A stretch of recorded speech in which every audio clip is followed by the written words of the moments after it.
Guys, ito na po yung minarinate natin kagabi. Ilagay na natin yung ating minarinate na manok. Ayan. Tinanggal lang natin ulit sa minarinate niya. Tapos ilagay natin.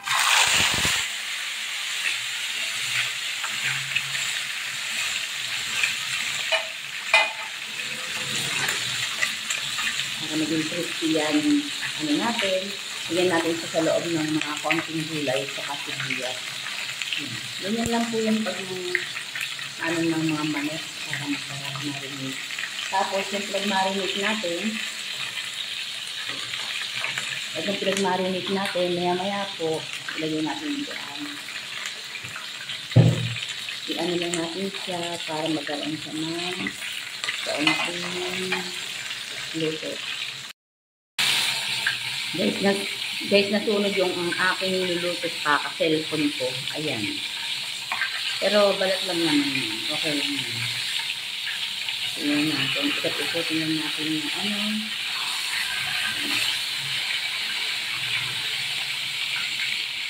Mahirap kasi guys pagka walang hawak ng cellphone natin. Yung po inilipat natin sa isa. Tapos ilagay na natin sa inyo natin.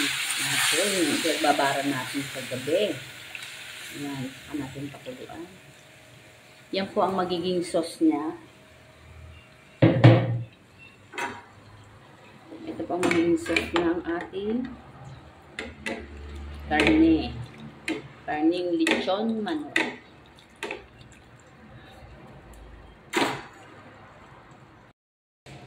Ito na guys, pakuluan lang po natin siya hanggang sa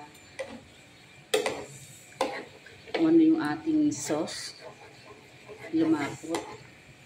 Ayan yan. Maluluto na yan. Guys, ito na po yung ating pinaupong manok. Lechon manok kung magkakatawagan. Palapotin lang po natin ng palapotin itong ating sauce. Tapos pwede na siyang hanguin. Okay na po yan. At luto na siya lahat. Kaliwat kanan. Mahirap yung walang babalik.